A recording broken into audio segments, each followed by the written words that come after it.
my name's Haley, and today I'll be doing a review of Netflix's adaptation Queen's Gambit.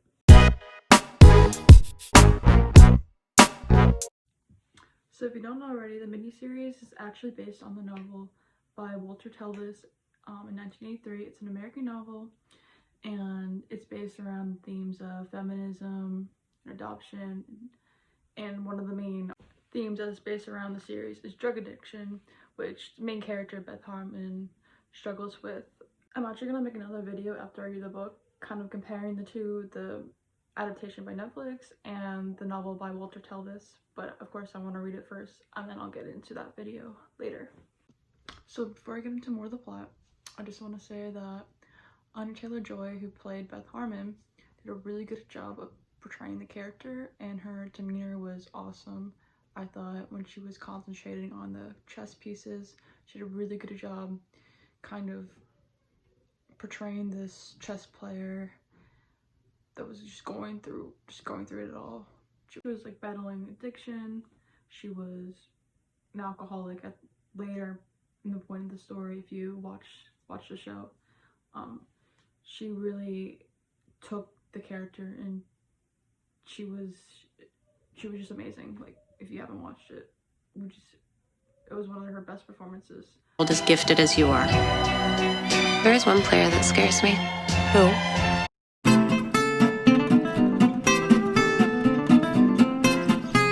So the opening of the story is flash forward to like more than a decade later, and we see Beth in Paris going up against Borgov, who is one of her main opponents in the story. And you could see that obviously later on in the present we see obviously her situation, but I feel like this flash forward kind of misguides the viewers at first, who has no knowledge of Beth and her story, and then suddenly a jump of events, it takes it to her. She's like 9 years old in the car with her mom, and then we just see everything like unfold from there. And I really like how it kind of cliffhanger that occurs in the middle of the plot line only to like resume in the presence, which I think is really cool. It takes it back to the regular story, and the viewers get a take of the emergence of a young, eventually orphan chess prodigy. And I'm not going to get into too much detail about the scenes on Insight because they're not really relevant right now, but I really think it kind of gets sort of like excitement that's given definitely to the viewers.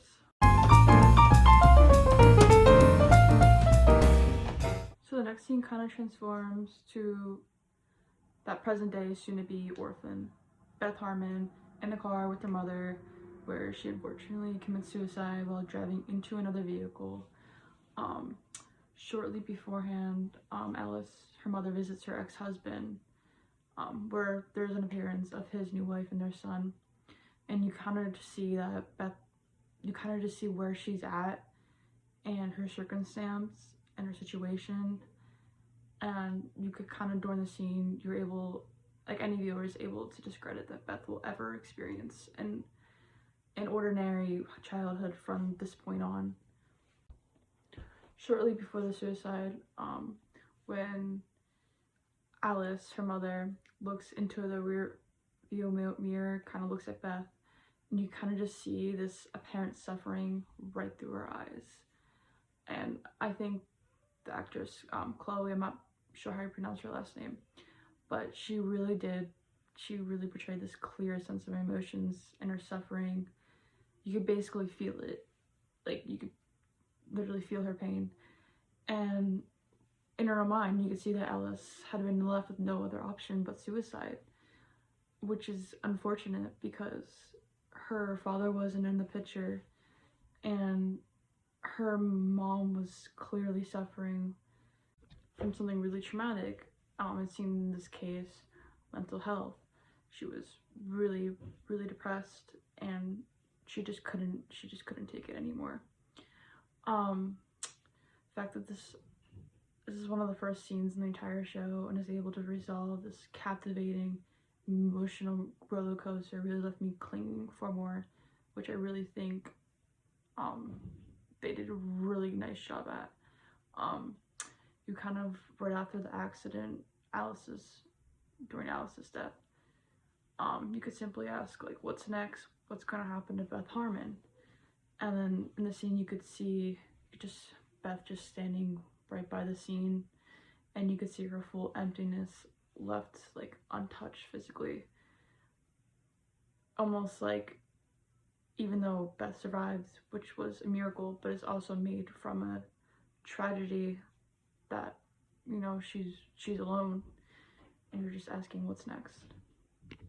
So of course she's taken into the hands of social services, and it is clear of Beth's fate, and the question of whether or not Beth Harmon would ever pursue an ordinary childhood becomes evident. Like, she's going into an orphanage, and unfortunately during this era, 1960s, it leaves a lot of controversy because it wasn't uncommon for children to receive tranquilizers to carry this composure, and we could see how Beth's addiction kind of spirals forward during this point and onward, and how she's left that ordinary sense is just gone.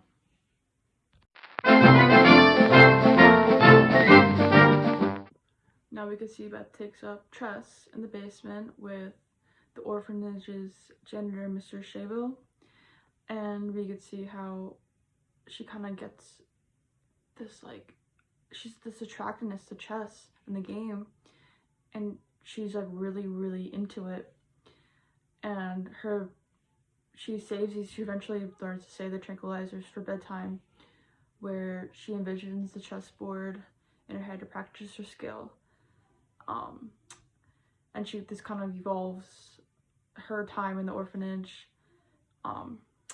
We kind of get, in this limited series, we kind of get more from her drug addiction, as this fabricated name, I'm not sure how to pronounce it, starts with an X, but I know it resembles the real life Librium, which is actually used to cure withdrawals of like anxiety and insomnia.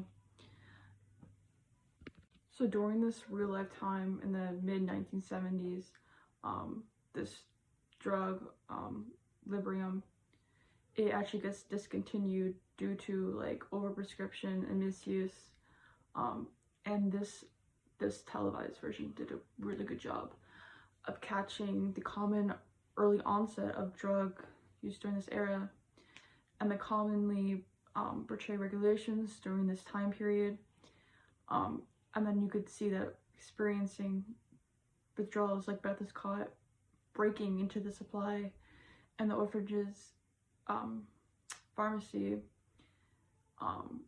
and the viewer is questioned as whether or not she faints from either the drugs or the vision of her vacant mother in Netflix's adaptation, because she's gained this reliance on the drugs, and you could just see it in her eyes. And from there, when she faints and falls, then that's like the end of the first episode, and you could see how the next episode, it takes you into her life a few years later and when she's adopted. And before I get into more of her life later, I kind of want to disclose how the scene also demonstrates the atrocity of the downward effects the traditions of this time period have left on young children, especially in orphanages, and even society today. We could see a lot of it happening too, and as a viewer, you could see that young Beth's exposure to this drug spirals into adulthood, and when she's adopted by her adoptive parents, you could see that her mother is now they have marital issues, and she plays piano as like a coping mechanism, and she's an alcoholic, and she actually has her pick up her pills from the pharmacy, and she sees that it's actually the same pills that Beth has been taking in the orphanage, and see that's where she's able to get her supply from there. And now that Beth is older, she's at this point she's 15, and now she's going to high school, and you could see her growing up, and she's desperate. She wants to get back into chess now, and so she saves up her money from allowances that her adoptive mother gives her, and she starts entering these chess tournaments, and you could see more of the reliance from the pills, and you could see her kind of grow as who she was in some of the tournaments. A couple years later, unfortunately, her adopted mother passes away in her hotel room in Mexico City, and you could see Beth wasn't really impacted by it as much as you would think. It kind of, in a way, she kind of plows forward more, even though it was a really heavy loss and a really burden on her, because she really didn't have anyone else at this point in her life. But she starts making connections with these other players, and that's where Towns comes in, and Benny, and they kind of like plow her forward for the next several years as she makes her way up through the chess world. And you know, she becomes really known, and that's where I feel like at this point in time she's really, as a woman, she's really downgraded, I think, by some of these men, and it takes a lot of people by surprise. But she's known, she really is known in the chess world at this point in time.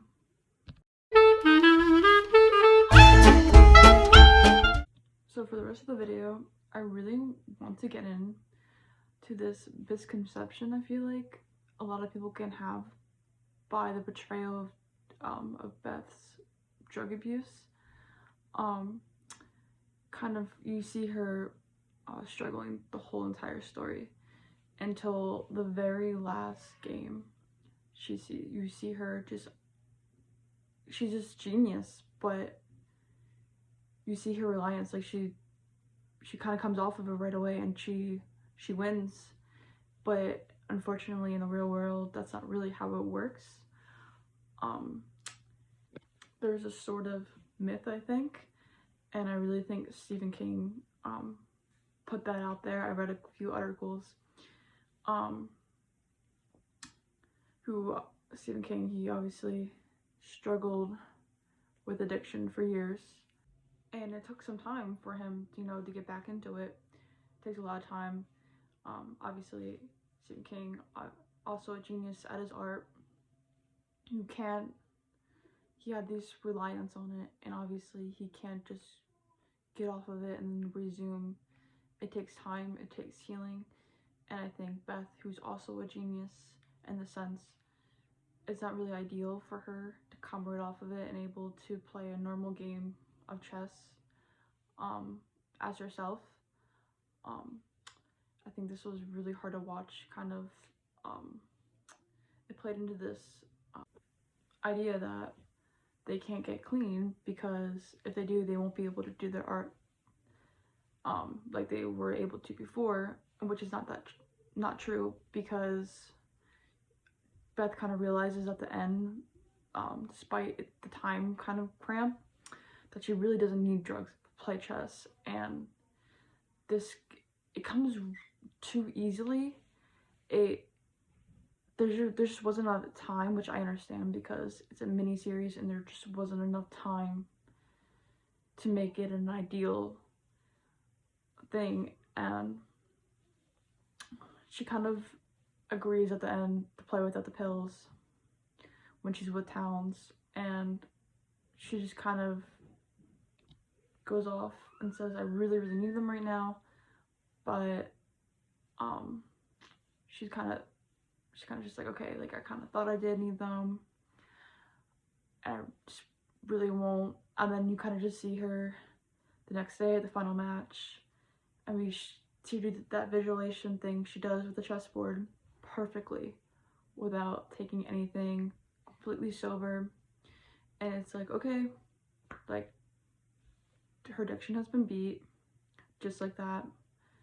but that's not how it works with like the real world. Like, it just, unfortunately, that's just not how it works.